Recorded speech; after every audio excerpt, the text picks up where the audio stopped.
Welcome to the 3 and Out podcast, our weekly version, as we'll call it, to talk local sports and football. Our foray into the sports. Let's get it started. Yeah. David McReynolds, I'm Gary Gray. To my left, Dustin Pierce, Chase Gilbert. Special guest today. All right, here's how we do this. We're going to talk local football, Midland High, Midland Lee. We'll talk about the upcoming games.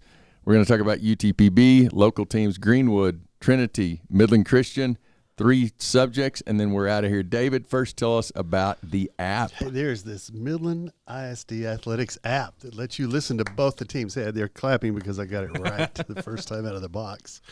Midland ISD Athletics, either one of the app stores. Download that bad boy, and then you can listen to both teams this weekend, which would be really interesting because we'll be right across the glass. I know, that'll be fun. So, listen to us at that app. You can listen to Lee, Midland High, and click the little red headphones on Friday night and listen to whichever team you'd like. 7 o'clock, we both go on the air. 7:30 kickoff. You can listen the old-fashioned radio way, 102.1 FM, classic rock for Midland High. KCRS 550 AM for Midland Lee. That's it. Speaking of Midland Lee, Dustin, talk about last week a little bit. Yeah, so Lee 8-0, 3-0 in district play, 8-0 for the first time since '99, back on the state championship runs. Clinched its 3rd straight playoff performance, and it was an interesting one against Tascosa, a game in which they put up 528 total yards. You come and there's still snow up on the berms, and it's a cold night.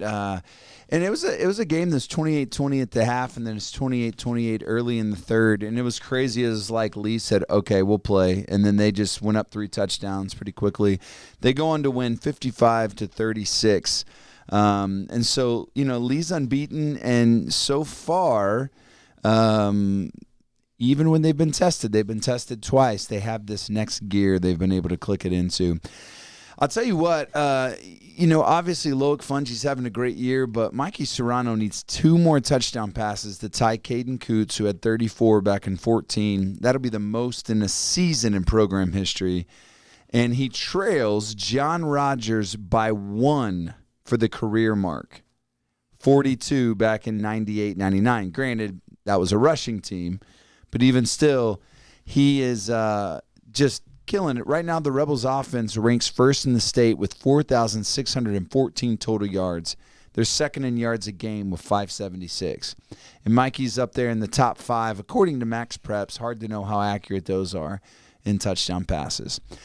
So that's going to set up a game that'll be interesting this weekend. A little Tall City Classic action, Lee versus Midland High. What's going to be fun in that one, we'll see the 98, 99, and 2000 Lee football teams that won those 3 straight state titles, along with Midland High's 73 and 2001 state baseball championship teams. We'll watch them be introduced and honored at halftime. So that'll be fun. They'll be inducted into Midland ISD's Hall of Legends. All of that's going to happen this weekend, kind of in a ceremony and everything. On the field, though, I'll let you guys handle Midland High, but Lee's really good, and honestly, the thing about Lee, it's depth, it's a great offense, it's a defense that even when they bend, I'm going to use sports cliches here. Even when they bend, they have not been getting broken. I think they limited Tascosa to 115 less yards than they normally have on the ground. Don't get me wrong, Joseph Plunk still busted it off for 40 yards on the first play. Lee is vulnerable in a few areas, and their secondary has their struggles, but all around, it's the best Lee team I've seen in a decade, and we'll talk more about them specifically in the 3 and Out portion. But I expect them to move to 9-0 and this weekend, and then set up. Fair, that's fair. Yeah, and then we'll set up what is going to be really, really fun, Gary, in a district title game, Lee versus Permian. That's the way it's looking in Odessa. It's like classic. And granted, Permian's got to get through Friendship this weekend, and I think they will. But Friendship's good. You guys have seen Friendship. Friendship's good. So if Permian gets through Friendship, then it's undefeated teams for the district title. That'll be fun. Yeah, that will be. That's the way district football should be. So anyways, there's Lee. Last thing I'll say, Michael Hinojosa, he'll wear the honorary 37 this weekend. which is in honor of Jacob Power, who lost his life a few years back.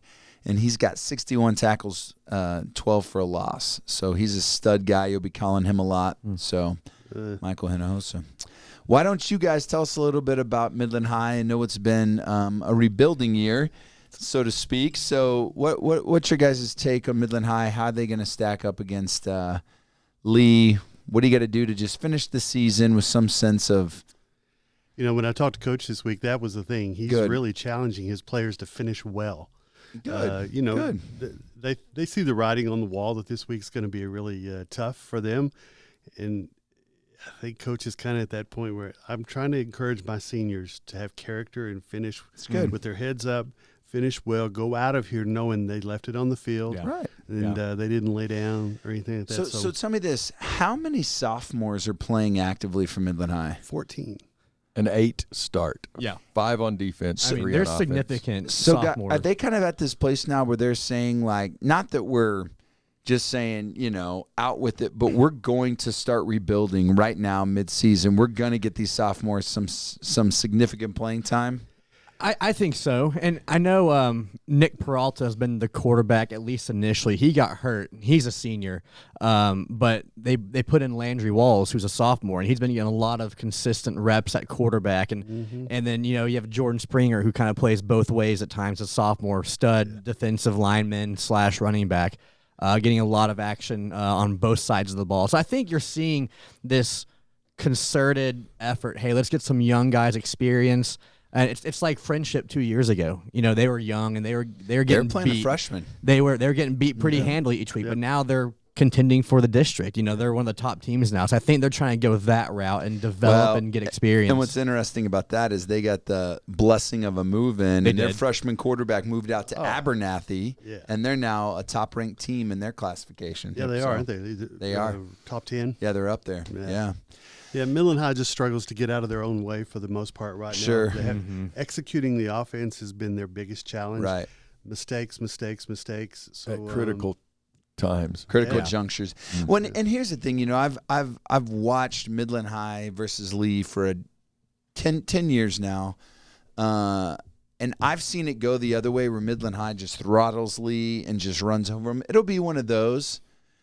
It really will be, but when I talk to kids and I talk to coaches on Midland High, they say, and you guys help me with this, they've got a lot of talent down at the lower levels, right? Correct. Don't we have some strong freshman teams? We do. Yeah. They do. Yes, they got the freshmen, sophomores that aren't up right now. He wanted to leave them on that sophomore team so they could get some reps this year. He didn't want them standing on the sidelines. So he's excited about that talent level as well, the talent coming up from that sophomore level team. Well, see, and from what I hear, too, Lee's struggling down the pipe. So it all evens out, right? It really does, and I think it's way too early. The point is it's way too early to hit the panic button. Sure. At Midland High. Yeah. Just give it some time. It's a rough year. You have a couple of rough years. I mean, think about, Coach Hartman's first year was not a good year. They struggled. You guys were there. You called those games. Look at Baylor, 1-11 2 years ago. Now they're 8-0. Now an undefeated team. That's right. That's right. Ranked number 12. Well, tell us about what else is going on. We've got a top-ranked, top 5 team out here in this area. And let me go through Trinity first. So Trinity, they are 5-2 on the season. Okay. They were off last week. They next play West Texas Home School. That's actually tonight. So we better get this thing posted. We'll catch up next week and tell you what happened. Meanwhile, Midland Christian took one on the chin. They lost to a very good Nolan. Oh, yeah. They are good. Fort Worth Nolan Catholic. Yeah. They're number 2 in the state, 28-13. That was in a Key Taps Division I, District 1 game. And I saw in the paper today that they've done the redistricting numbers, not necessarily the conferences or the division. snapshots. And it looks like Midland Christian is going to stay in Division 1. They're 5-4 on the season, 2-1 in district.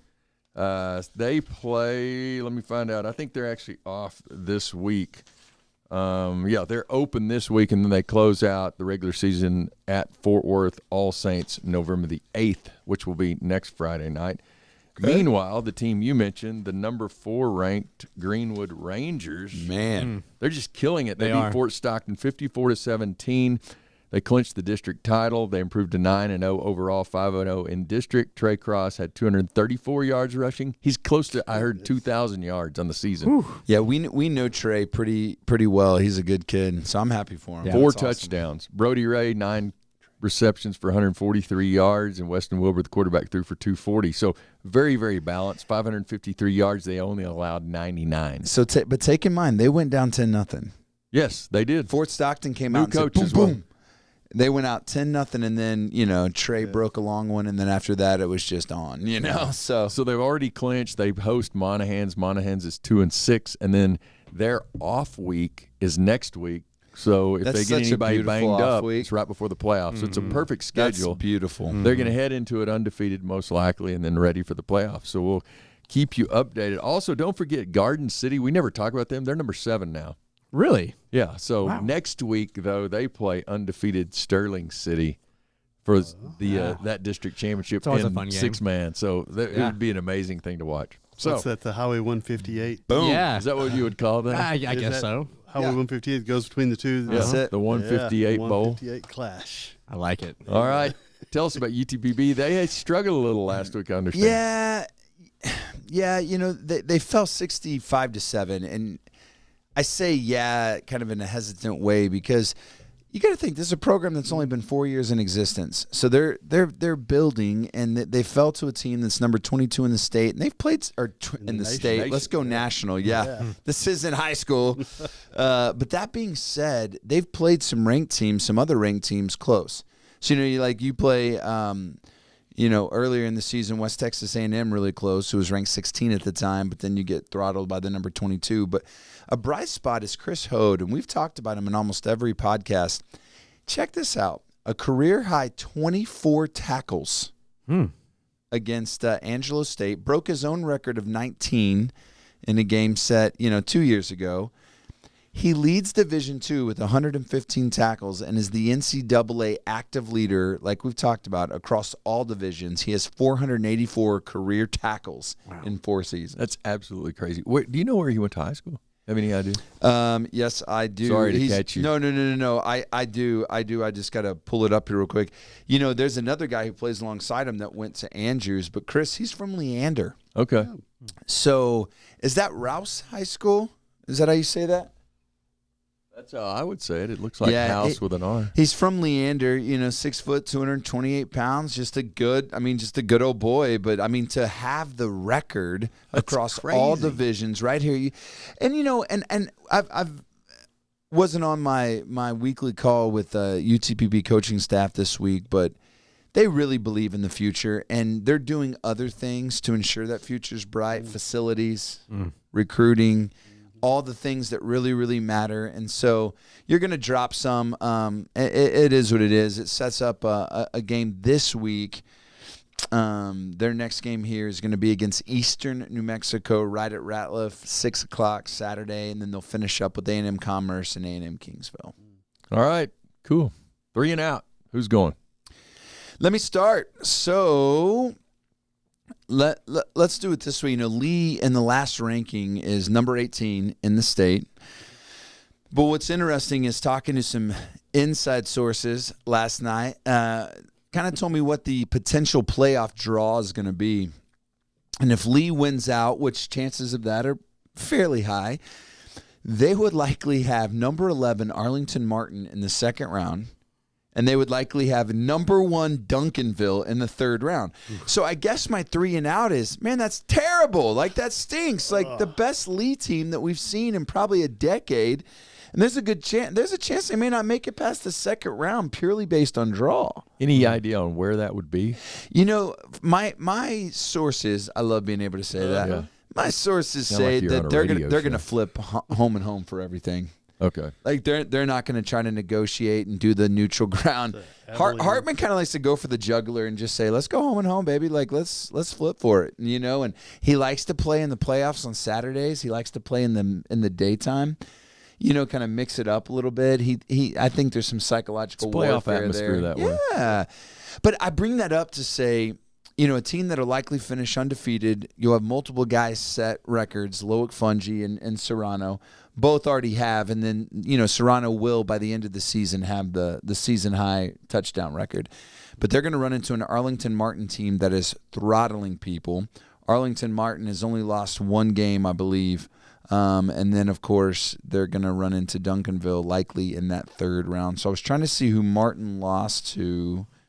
Martin lost to Rockwall, who's ranked 25th, and that was a really close one-touchdown game. That's their only loss on the season. It's interesting that they're 11, though, and they lost to a number 25. Yeah, but remember, this is high school rankings. Yeah, Dave Campbell, you're that's right. pretty much the only Right. source right now. Right. I know one of their writers. He's probably not listening.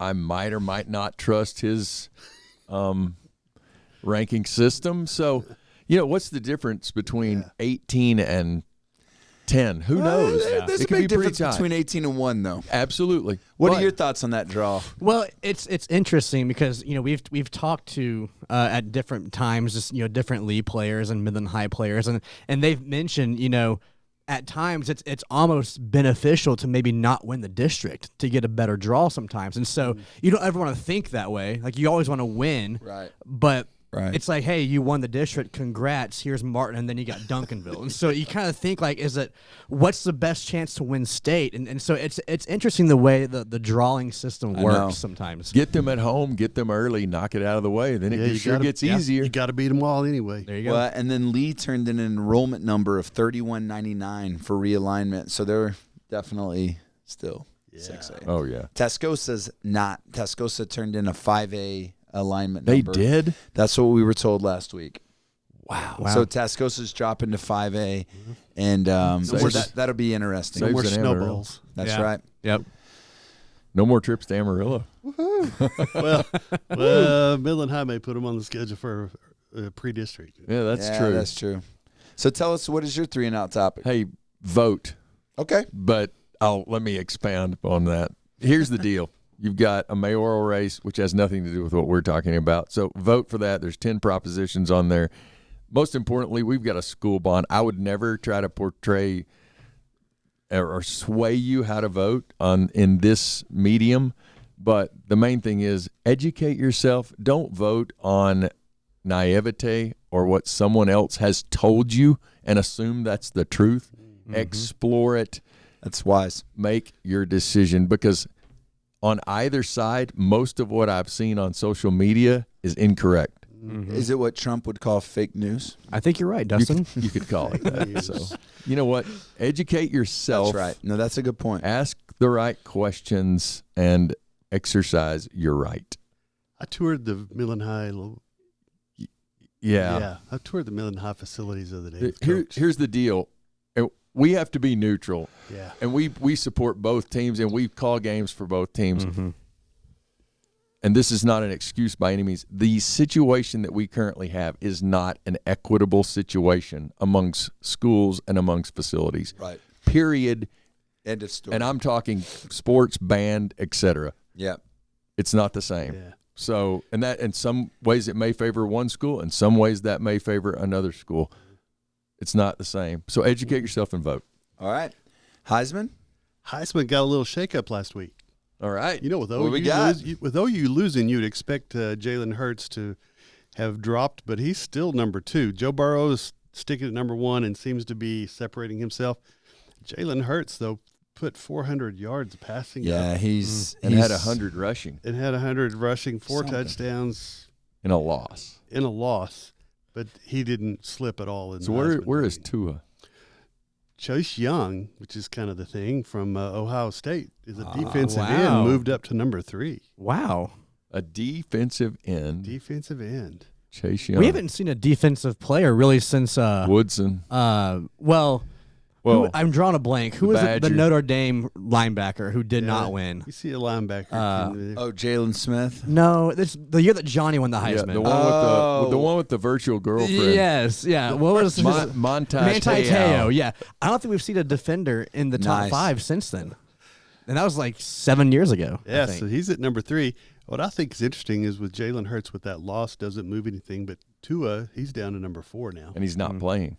Yeah, he got Is he ankle still injury. out this week? Yeah. Okay. So Ohio State has 2 of the top 5.